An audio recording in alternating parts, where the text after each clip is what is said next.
Hello friends, welcome back to the channel. तो friends, पिछले class में हमने पढ़ा था एक्सरसाइज 8.1 का सवाल नंबर 10। उम्मीद करता हूं कि आपको यहां तक के सभी सवाल बहुत अच्छे तरीके से समझ में आ गए होंगे। इससे आगे के सवालों को हम लोग देखने वाले अपने आज के क्लास में। तो शुरू करने से पहले फ्रेंड्स आपको बता दें कि यदि अभी तक आपने इस चैनल को सब्सक्राइब नहीं किया है तो आप इस चैनल को सब्सक्राइब कर लीजिए और बगल में दिख रहे बेल आइकन को भी प्रेस कर लीजिए ताकि किसी भी नए वीडियो का नोटिफिकेशन आपसे मिस ना हो। और सवाल समझ में आ रहे हैं, वीडियो अच्छा लग रहा है तो इस वीडियो को एक लाइक और एक शेयर जरूर करिएगा। तो चलिए देखते हैं सवाल नंबर 11। सवाल नंबर 11 है, त्रिभुज ABC और त्रिभुज DEF में AB बराबर DE, AB समानांतर DE, BC बराबर EF और BC समानांतर EF है। शीर्षों A, B और C को क्रमशः शीर्षों D, E और F से जोड़ा जाता है। देखिए आकृति 8.22 दर्शाइए कि। तो इसमें फ्रेंड्स ये पूरा सवाल है और ये आकृति दिया गया है, इसके अकॉर्डिंग ये सवाल हमको बनाना है। ठीक है, तो पहला सवाल है इसमें, चतुर्भुज ABED एक समांतर चतुर्भुज है, इसको दिखाना है। दूसरा है चतुर्भुज BEFC एक समांतर चतुर्भुज है, इसको दिखाना है। तीसरा में दिखाना है AD समानांतर CF और AD बराबर CF। चौथा में दिखाना है चतुर्भुज ACFD एक समांतर चतुर्भुज है। पांचवा में दिखाना है AC बराबर DF है। छठा में दिखाना है त्रिभुज ABC सर्वांगसम त्रिभुज DEF। तो चलिए एक एक करके इन सवालों को हम लोग देखते हैं। तो फ्रेंड्स, यहाँ सवाल नंबर 1 को सॉल्व करने के लिए सबसे पहले हम लोग लिखेंगे चतुर्भुज ABED में। देखिए आकृति में ABED ये एक चतुर्भुज है, तो इस चतुर्भुज में हम लिख लिए कि चतुर्भुज ABED में। इसमें हम लोग देख रहे हैं कि AB बराबर DE है, तो हम लिख लिए यहाँ AB बराबर DE और बगल में लिख लिए दिया है। देखिए यहाँ सवाल में दिया गया है AB बराबर DE, इसीलिए इस बात को यहाँ पे लिख लिए। दूसरा हम लोग देख रहे हैं कि AB समानांतर है DE के, तो इस बात को भी लिख लिए AB समानांतर DE और ये भी दिया गया है, तो यहाँ बगल में लिख लेंगे दिया है। देखिए यहाँ सवाल में दिया गया है AB समानांतर DE। ठीक है, इसको जब लिख लिए तो हम लोग देख रहे हैं कि AB बराबर DE है और समानांतर भी है। तो जब कोई चतुर्भुज की सम्मुख हो जाए यानी आमने सामने के बजाय बराबर हो और समानांतर हो तो वो एक समांतर चतुर्भुज होती है। तो इसलिए हम इस बात को यहाँ पे लिखेंगे कि अतः ABED एक समांतर चतुर्भुज है। तो ये हो गया हमारा पहला का आंसर। ठीक है, अब इसी प्रकार दूसरे के आंसर के लिए हम लोग लिखेंगे चतुर्भुज BEFC में। देखिए यहाँ पे चतुर्भुज BEFC, तो ये भी एक तरह का चतुर्भुज है।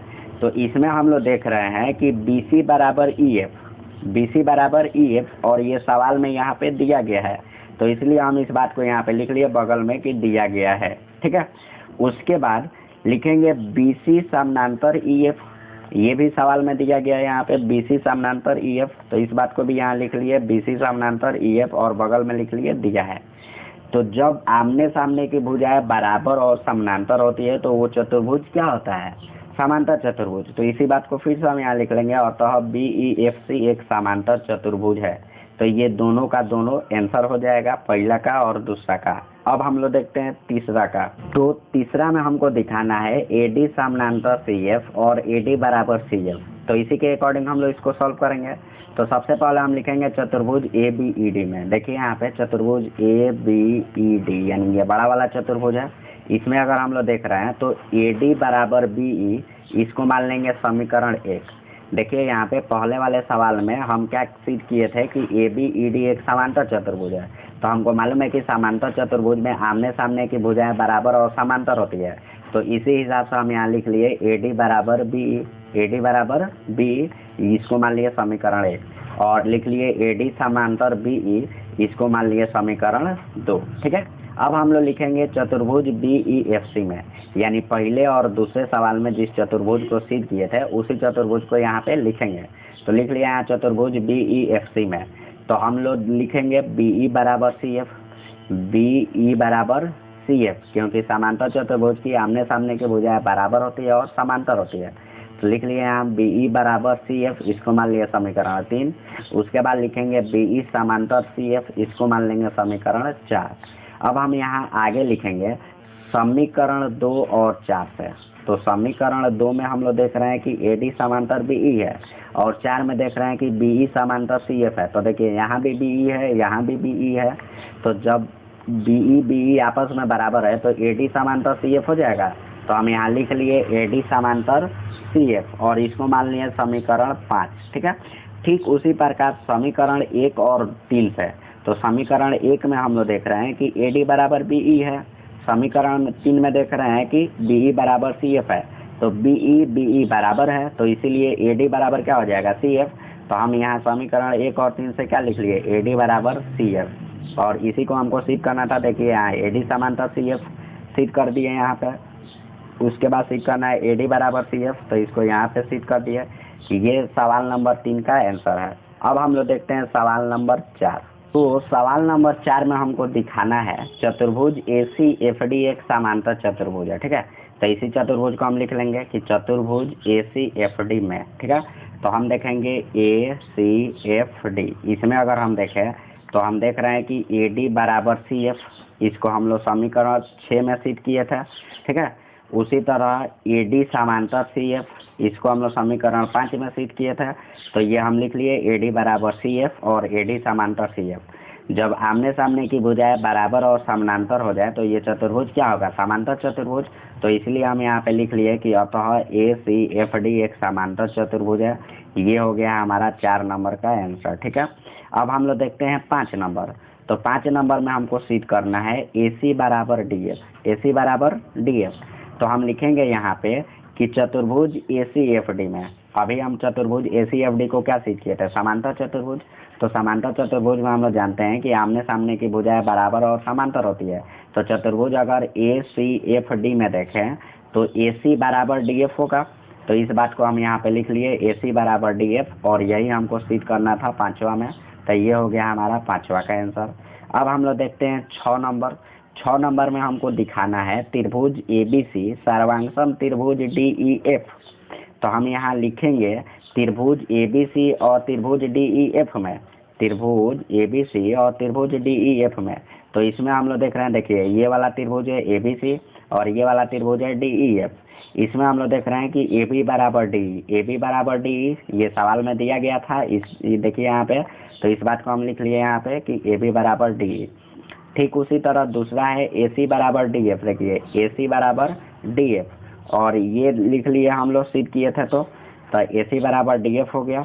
ठीक उसी तरह BC बराबर EF होगा। तो यहाँ देखिए BC बराबर EF, और ये भी सवाल में दिया गया है। तो इस बात को हम लिख लिए BC बराबर EF दिया गया है। तो ये तीनों क्या है, S। तो S ट्रिपल S सही का हो जाएगा, त्रिभुज सर्वांगसम हो जाएगा। तो हम लोग लिखेंगे त्रिभुज ABC सर्वांगसम त्रिभुज DEF किस नियम से, तो S यानी साइड से। ये हो जाएगा हमारा पूरा 6 सवाल का आंसर। तो उसके बाद हम लोग यहाँ पे लिखेंगे सब प्रूव्ड। ठीक है। उम्मीद करता हूँ कि आपको ये सवाल पूरे अच्छे से समझ में आ गया है। अब हम लोग देखते हैं सवाल नंबर 12।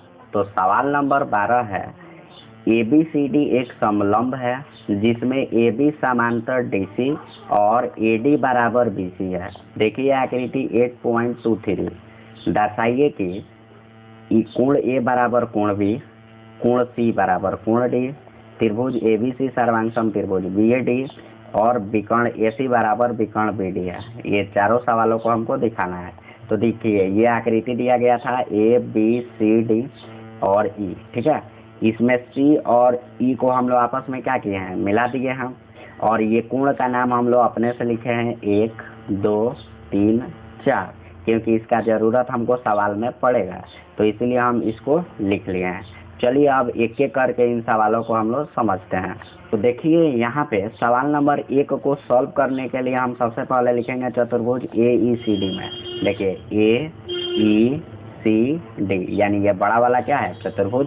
इसमें हम लोग देख रहे हैं कि AE समांतर DC है। AE समांतर है किसके, DC के। उसी तरह AD समांतर CE यानी AD समांतर है CE के।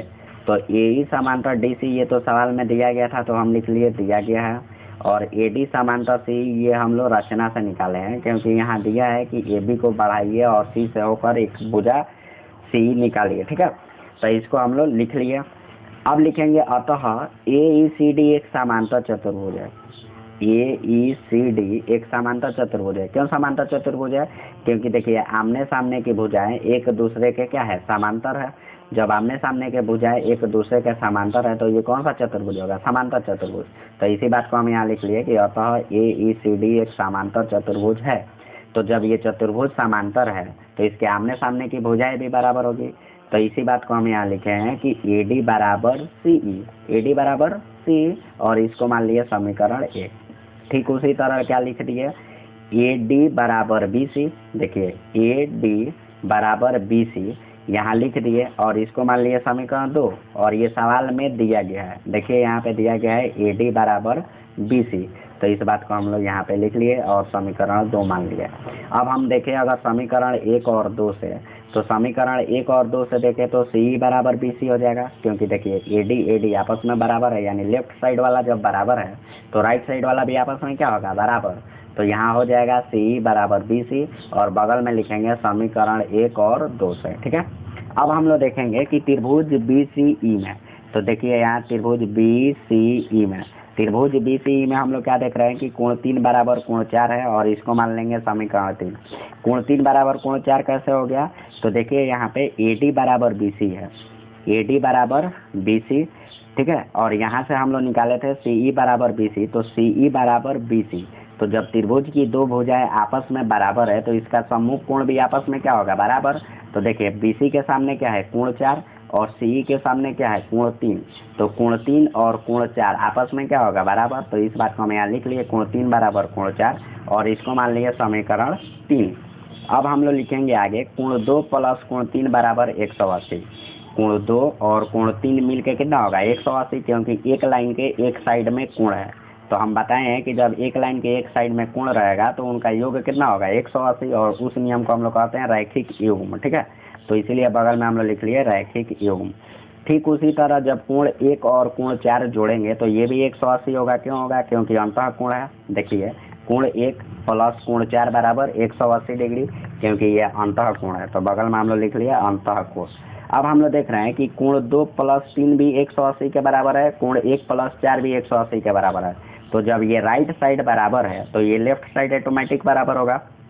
तो हम यहाँ लिख लिए कोण 2 प्लस कोण 3 बराबर कोण 1 प्लस कोण 4। ठीक है, अब यहाँ सवाल में दिया गया था कि कोण 3 और कोण 4 बराबर है, यानी सीधा हम लोग किए थे यहीं पे। देखिए कोण 3 और कोण 4 बराबर किए थे समीकरण 3 में, तो इस बात को हम यहाँ लगाएंगे। तो यहाँ जब 3 और 4 आपस में बराबर है तो क्या हो जाएगा, कट जाएगा। जब 3 4 आपस में बराबर है तो एक दूसरे को काट देगा। तो कोण 2 कोण 1 के बराबर हो जाएगा, कोण 2 कोण 1 के बराबर हो जाएगा। जब कोण 2 कोण 1 आपस में बराबर हो जाएगा तो इस हिसाब से हम लोग लिख सकते हैं कि कोण 1 कोण B के बराबर है। जब कोण 1 और कोण 2 बराबर हो जाएगा तो एक का नाम हम दिए थे, A का नाम दिए थे कोण 1 और B का नाम दिए थे कोण 2। तो हम लिख सकते हैं ना कोण A बराबर कोण B। तो इस बात को हम यहाँ लिख लिए, कोण B बराबर कोण A, और यही हमको सिद्ध करना था यहाँ पे, कोण A बराबर कोण B। ठीक है, तो ये हो जाएगा हमारा पहला का आंसर। अब देखिए सवाल नंबर 2 को सॉल्व करने के लिए सबसे पहले हम लोग लिखेंगे कि ABCD एक समलंब है जिसमें AB समांतर DC है। देखिए यहाँ पे ABCD ये एक समलंब चतुर्भुज है जिसमें समांतर भुजा कौन सी है, ABCD के समांतर है। तो इस बात को हम यहाँ पे लिख लिए। अब जब समलंब चतुर्भुज है तो इसका जो अंतः कोण का योग होगा वो 180 के बराबर होगा। तो देखिए A और D आपस में जोड़ेंगे तो A का नाम रखे हैं कोण 1 और D को कुछ नहीं नाम रखे हैं, तो हम लिखेंगे कोण 1 प्लस कोण D बराबर 180। तो यहाँ लिख लिए कोण 1 प्लस कोण D बराबर 180, इसको मान लेंगे समीकरण 6, और किस नियम से, तो अंतः कोण। ठीक है, ठीक उसी तरह कोण 2 और कोण C मिलके कितना होगा, 180 डिग्री। तो लिख लिए कोण 2 प्लस कोण C बराबर 180 डिग्री, इसको मान लेंगे समीकरण 7, और ये भी क्या है, अंतः कोण है। तो समीकरण 6 और 7 से अगर तुलना करें तो जब ये राइट साइड वाला बराबर है तो लेफ्ट साइड वाला भी आपस में क्या होगा, बराबर। तो हम यहाँ लिख लिए कोण 1 प्लस कोण D बराबर कोण 2 प्लस कोण C, और बगल में लिखेंगे समीकरण 6 और 7 से। तो हम इससे जस्ट पहले में सिद्ध किए थे कोण 1 बराबर कोण 2, यानी कोण A बराबर कोण B। तो इसीलिए जब कोण 1 कोण 2 के बराबर है तो ये एक दूसरे को क्या करेगा, काट देगा। बचेगा क्या, कोण D और कोण C। तो हम लिखेंगे यहाँ कोण D बराबर कोण C या फिर कोण C बराबर कोण D, दोनों बात एक ही है। तो ये हो जाएगा हमारा दूसरा का आंसर। अब हम लोग देखते हैं तीसरा। तो तीसरा में हमको दिखाना है त्रिभुज ABC सर्वांगसम त्रिभुज BAD है। तो चलिए इसको देखते हैं। सवाल नंबर 3 को सॉल्व करने के लिए फ्रेंड्स सबसे पहले हम फोटो चेंज करेंगे, ठीक है। यानी फोटो ऐसे ही होगा लेकिन उसमें कुछ चेंजेस होगा। जैसे क्या करेंगे हम लोग ABCD ये तो बना लिए समलंब, B को E तक बढ़ाएंगे और CE को आपस में मिलाएंगे, तो मिला दिए। और AC को मिला के विकर्ण बना देंगे, BD को भी मिला के विकर्ण बना देंगे, ठीक है। अब यहाँ पे लिखेंगे 3 नंबर को सॉल्व करने के लिए कि त्रिभुज ABC और त्रिभुज BAD में। तो हम लोग देख रहे हैं ABC यानी ये वाला त्रिभुज है और BAD यानी ये वाला त्रिभुज है। तो अगर इन दोनों त्रिभुज में हम लोग देखें तो हम लिख सकते हैं BC बराबर AD, और ये सवाल में दिया गया था BC बराबर AD, देखिए यहाँ सवाल में दिया गया है, तो इस बात को हम यहाँ पे लिख लिए। उसके बाद हम लोग इस चतुर्भुज में हम लोग देख रहे हैं कि कोण ABC बराबर कोण BAD के, यानी ये वाला कोण इस कोण के बराबर है। अभी सिद्ध किए थे कोण 1 कोण 2 के बराबर होगा, ठीक है। तो यहाँ हम लोग सिद्ध कर लिए। अब हम लोग लिखेंगे आगे कि AB बराबर AB, और ये दोनों में क्या है, उभयनिष्ठ। देखिए ये जो AB है त्रिभुज ABC में भी है और त्रिभुज BAD में भी है, ठीक है। तो AB बराबर AB बगल में क्या लिखेंगे, उभयनिष्ठ। तो यहाँ क्या हो जाएगा, त्रिभुज ABC सर्वांगसम त्रिभुज BAD। क्यों हो जाएगा, SAS से। देखिए BCAD क्या है, साइड है।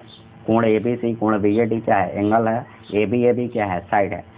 तो SAS के नियम से ये त्रिभुज आपस में क्या हो जाएगा, सर्वांगसम। तो हम लिखेंगे त्रिभुज ABC सर्वांगसम त्रिभुज BAD। किस नियम से, तो साइड एंगल साइड से। अब हम लोग देखते हैं चौथा सवाल। तो चौथा सवाल में हमको दिखाना है कि विकर्ण AC बराबर विकर्ण BD, यानी कहने का मतलब जो AC भुजा है वो BD भुजा के बराबर है। तो देखिए जब त्रिभुज ये सर्वांगसम सिद्ध हो गया तो इसी बात को हम नीचे लिखेंगे। तो यहाँ लिखेंगे त्रिभुज ABC सर्वांगसम त्रिभुज BAD। जब ये दोनों त्रिभुज बराबर है तो इसमें कोई ना कोई भाग आपस में क्या होगा, बराबर। तो इसलिए हम यहाँ लिख लिए कि AC बराबर BD। क्यों बराबर लिख लिए, क्योंकि हम लोग जानते हैं सर्वांगसम त्रिभुज के संगत भाग बराबर होते हैं। तो ये हो जाएगा हमारा चौथा का आंसर, यानी चारों सवाल का आंसर हो जाएगा। तो हम यहाँ पे लिख देंगे अब प्रूव्ड, ठीक है। तो फ्रेंड्स ये था हमारा आज का वीडियो। उम्मीद करता हूँ कि आपको ये सभी सवाल बहुत ही अच्छे तरीके से समझ में आ गए होंगे। इसी के साथ हम लोग ख़त्म कर चुके हैं एक्सरसाइज 8.1, और इसके अगले क्लास में हम लोग देखेंगे एक्सरसाइज 8.2 के कुछ सवालों को। तो फ्रेंड्स आपको यदि ये वीडियो अच्छा लगा है तो इस वीडियो को एक लाइक और एक शेयर जरूर करिए, और अभी तक आपने इस चैनल को सब्सक्राइब नहीं किया है तो सब्सक्राइब करके बगल में दिख रहे बेल आइकन को भी जरूर प्रेस कर लीजिए। तब तक हम लोग मिलते हैं अपने अगले क्लास में।